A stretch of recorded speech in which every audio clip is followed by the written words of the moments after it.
నమస్తే, welcome to our channel. Revanth Reddy గారు ఇవాళ అసెంబ్లీలో పుష్ప 2 గురించి లేకపోతే అల్లు అర్జున్ అరెస్ట్ గురించి మాట్లాడడం జరిగింది. ఈ పూర్తి వివరాలు మాట్లాడదాం. ప్రస్తుతం మనతో పాటు మన స్టూడియోలో సోషల్ యాక్టివిస్ట్ కృష్ణకుమారి గారు ఉన్నారు. నమస్తే మ్యామ్. నమస్తే మ్యామ్, సో రేవంత్ రెడ్డి గారు స్పందించారని అనుకోవచ్చు. ఆల్రెడీ ఆజ్ తక్ ఇంటర్వ్యూలో కొన్ని విషయాలు మాట్లాడారు. బట్ స్టిల్ ఇవాళ మాట్లాడిన విషయాలు ఎలా ఉన్నాయంటే కనుక ఇండస్ట్రీని అంతా తిట్టిపోసారని అనుకోవచ్చు. ఓకే, అంటే వెళ్ళి అల్లు అర్జున్ ని పరామర్శించారు. మరి అక్కడ చిన్న బిడ్డ సంగతి ఏంటి? ఇంకా బ్రెయిన్ డెడ్ అయ్యి వెంటిలేటర్ మీద ఉన్నాడు.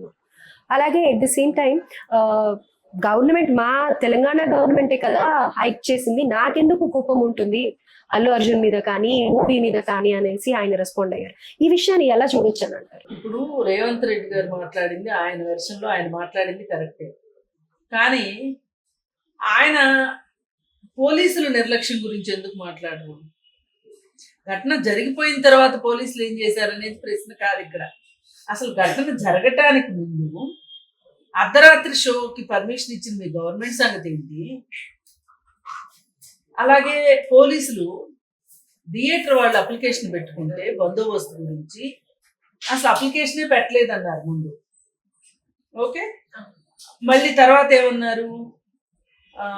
థియేటర్ వాళ్ళు చూపించేసరికి ముద్రేసి ఉన్నది, పోలీస్ ముద్రేసి ఉన్నది చూపించేసరికి అవునవును ఇచ్చారు, కానీ మీరు ఇచ్చిన తర్వాత మరి మేము బందోబస్తు ఇస్తామన్నామో లేదో కనుక్కోవాల్సిన బాధ్యత మీకు లేదా అన్నారు. రావద్దు అని చెప్పిన తర్వాత కూడా వచ్చారు. అది ఇంకా నెక్స్ట్ స్టోరీ. అది ఫస్ట్ ఏమన్నారు వాళ్ళు? ప్రెస్ మీట్ పెట్టి ఏసీపీ డీసీపీ అసలు మాకు ఆ థియేటర్ దగ్గర నుంచి మాకు ఏమీ రాలేదు బందోబస్తు గురించి అన్నారు. థియేటర్ వాళ్ళు చూపించారు లెటర్, ఇదిగోండి మేము ఇచ్చింది, అప్లికేషన్ ఇచ్చింది, దానికి సంబంధించి ముద్రేసి ఇచ్చారు వాళ్ళే అని. అప్పుడు అట్లా కాదు, మీరు అప్లికేషన్ వందల మంది ఇచ్చిపోతుంటారు, మీరు వచ్చి అసలు మేము ఇస్తామన్నామా ఇవ్వనన్నామా, ఏం చేస్తామన్నాము, ఎట్లా చేస్తామన్నాము అని మాతో మాట్లాడాలి కదా అన్నారు.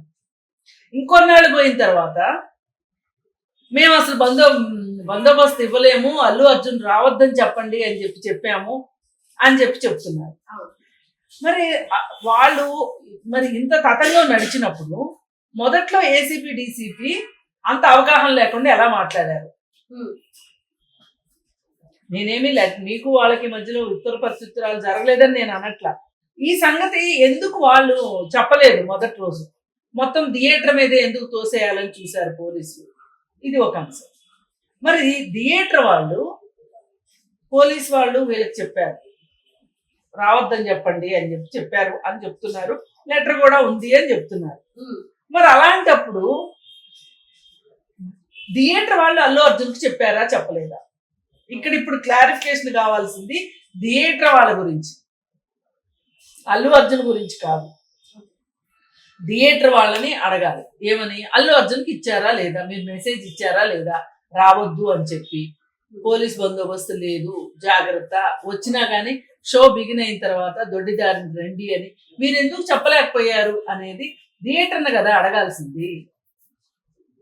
నేను ఇన్ఫార్మ్ చేశాను, నేను వస్తానంటున్నాను, ప్రతి హీరో రావడం ఆనవాయితీగా ఉంటుంది కాబట్టి నేను వస్తానని చెప్పాను, రావద్దు అని నాకేం చెప్పలేదు కాబట్టి నేను వచ్చేసాను. అల్లు అర్జున్ అదే కదా చెప్తాడు. మరి దీంట్లో ఇంత రాద్ధాంతం చేసుకోవాల్సిన అవసరం ఏముంది రేవంత్ రెడ్డి గారు మొదటగా ఆలోచించాల్సింది అసలు అర్ధరాత్రి షోకి పర్మిషన్ ఎందుకు ఇచ్చారు? మీ వైపు నుంచే తప్పు ఉంది ఫస్ట్. అది వదిలేసి అల్లు అర్జున్ అరెస్ట్ చేశారు, కోర్టులు చూసుకున్నాయి, కోర్టులో అతనికి మధ్యంతర బెయిల్ ఇచ్చింది. ఈ విషయంలో గవర్నమెంట్కి అల్లు అర్జున్ మీద కక్ష ఉందని మాట్లాడటం కానీ, సినిమా యాక్టర్ల మీద కక్ష ఉందని కానీ ఎక్కువ మాట్లాడే వాళ్ళు ఎక్కువైపోయారు. దానివల్ల ఈ గొడవలు ఎక్కువ వస్తున్నాయి. ఇప్పుడు వాళ్ళు మాట్లాడారు, వాళ్ళు ఇలా అన్నారు, మీరు స్పందించండి అని చెప్పి రేవంత్ రెడ్డి గారిని అడగటం, రేవంత్ రెడ్డి గారు ఇలా అన్నారు, మీరు సినిమా వాళ్ళుగా మీరేం స్పందిస్తారు అని వీళ్ళని అడగటం. ఈ మీడియా వర్క్ షాప్ ఎక్కువైపోయింది, మీడియా ఇంటర్వెన్షన్ ఎక్కువైపోయింది. లేదంటే అల్లు అర్జున్ని అరెస్ట్ చేసినందుకు కాను అల్లు అర్జున్ పరువు నష్టం దావా వేసుకుంటాడు, నన్ను అనవసరంగా అరెస్ట్ చేసి నా పరువుకు భంగం కలిగించారు అని. అప్పుడు కోర్టులు సమాధానం చెప్తాయి. ఈ విషయం మీద అసలు ఒక ముఖ్యమంత్రి సమాధానం చెప్పాల్సిన అవసరం ఏంటి? అది ఇంత హార్ష్గా నాకు అదే అంతుపట్టట్లేదు. అంటే ఇప్పుడు మీ వైపు నుంచి ఒక పొరపాటు జరిగింది. మైత్రి మూవీ మేకర్స్ వాళ్ళు వచ్చి మిమ్మల్ని అడిగారు అర్ధరాత్రి షో గురించి. మీరు సింపుల్ గా ఇవ్వను అని ఉండాల్సింది. టికెట్ రేట్లు పెంచారా పెంచలేదా అది వేరే విషయం. నాకు ఎందుకు కోపం ఉంటుంది సినిమా వాళ్ళంటే, నేను టికెట్ రేట్లు పెంచింది నేనే కదా అని మాట్లాడుతున్నారు. ఎందుకు పెంచారు? ఎందుకు పెంచారు మీరు? అర్ధరాత్రి షోకి ఎందుకు ఇచ్చారు పర్మిషన్? హ్యూమన్ రైట్స్ కమిషన్ వాళ్ళు అడుగుతారు, అడగాలి అసలు. అర్ధరాత్రి సినిమాలకి అర్ధరాత్రి మధ్యలో ధరం అని చెప్పి అర్ధరాత్రి సినిమాలకి ఎందుకు ఇచ్చారు పర్మిషన్ అని గవర్నమెంట్ని అడగాలి హ్యూమన్ రైట్స్ కమిషన్ ఖచ్చితంగా. అసలు సామాన్యుడు సినిమా చూడాలి అనుకుంటే సామాన్యుడికి దూరం చేయడం ఏంటి? ఈ టికెట్ రేట్లు ఈ విధంగా పెంచడం ఏంటి?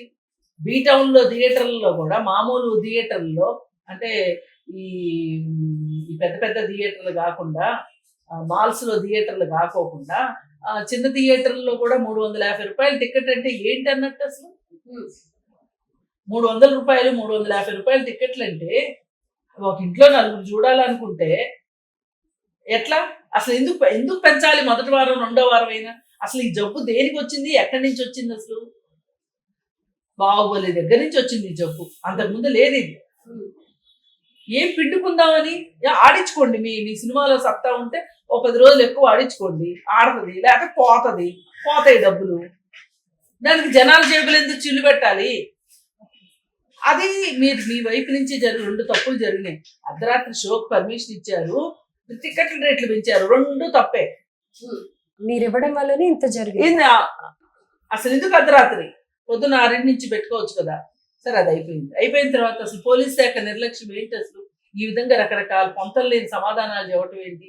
ఒకళ్ళనొకళ్ళు నిరూపించుకుంటానికి ప్రెస్ల ముందు ఇవన్నీ చూపించడం దేనికి? ఇవన్నీ తప్పులు ఉన్నాయి.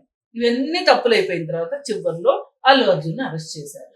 అల్లు అర్జున్ అరెస్ట్ చేసింది గనక అది తప్పు అని అతను భావిస్తే, ఎవరు అల్లు అర్జున్ భావిస్తే అతను కోర్టుకు వెళ్తాడు.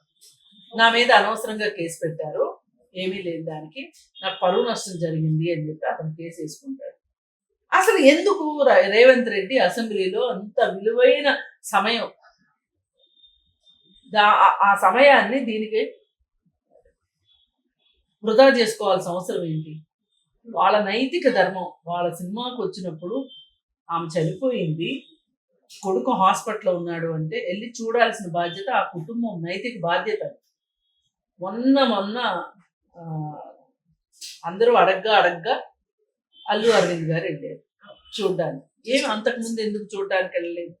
ఇంతవరకు మీరు ఆ కుటుంబానికి ఏమి ఇచ్చారో ఎందుకు దాచిపెట్టి మాట్లాడుతున్నారు? అవును, అది కూడా ఒకటి పాయింట్ రేస్ చేస్తారు. అవును, 25 లక్షల వరకు మొత్తం అమౌంట్ ఇవ్వలేదు. మొత్తం కాదు, 25 లక్షలు ఇస్తామన్నారు. పైగా హాస్పిటల్ ఖర్చులు మేమే పెట్టుకుంటామన్నారు. భవిష్యత్తులో ఏదైనా అవసరం అయితే మేమే చూసుకుంటాము అన్నారు. ఆ 25 లక్షలు ఇవ్వలేదు, హాస్పిటల్ బిల్లు కట్టలేదు. సరే భవిష్యత్తులో ఏమైనా అవసరాలు వస్తే చూసుకుంటారంటే అది వేరే విషయం. మరి ఏంటిది? ఈ విధమైన మోరల్ రెస్పాన్సిబిలిటీ పెట్టండి, వాళ్ళ మీద తప్పు లేదు, కానీ లీగల్ రెస్పాన్సిబిలిటీ కూడా పెట్టండి. ఒకవేళ అది తనకి సమంజసం అనిపించకపోతే తను వేసేసుకుంటాడు. మధ్యలో మీ అందరూ ఎందుకు అల్లు అర్జున్ అరెస్ట్ ఎందుకు చేశారు అంటే కోర్టులు చూసుకుంటాయి. Okay, so first of all ఆ పర్మిషన్స్ ఇవ్వడమే గవర్నమెంట్ తరఫు నుంచి తప్పు. అండ్ చేసిన దానికి ఇప్పుడు అదే పనిగా అసెంబ్లీలో ఇంకా వేరే ఏ పబ్లిక్ డిస్కషన్స్ లేనట్లు ఇదే టాపిక్ ని మళ్ళీ ఆయనంతకు ఆయనే హైలైట్ చేస్తున్నారా అని అనుకోవచ్చు. మళ్ళీ తీసుకొని వచ్చి ఇది అదే అర్థం కావట్లేదు. ఏం మాట్లాడాలో ఏం మాట్లాడకూడదో తెలియకపోతే ఇలాగే సమయం వృధా అవుతుంది. ఒక సినిమా, ఆ సినిమా రిలీజు, దానికి సంబంధించి ఆ తర్వాత జరిగిన వ్యవహారాలు ఇంతకంటే పెద్ద చాలా జరుగుతున్నాయి. వాటికి ఏంటి సమాధానం చెప్తారు మీరు? అందుకని ఏంటంటే మొదటిగా మనం ఎప్పుడు కూడా మూలాల్లోకి వెళ్ళాలి. పైన చూస్తే ఇలాగే ఉంటుంది. మూలాల్లోకి వెళ్తే వాళ్ళు అంత ఖర్చు పెట్టి సినిమా ఎవరు తీయమన్నారని ఎవరు అడగరు. వాళ్ళకి ఇష్టమైంది వాళ్ళు తీసుకున్నారు. డబ్బులు వస్తే జేబులు వేసుకుంటారు, లేదంటే పోతే ఆస్తులు అమ్ముకుంటారు. అది వాళ్ళ పెయిన్.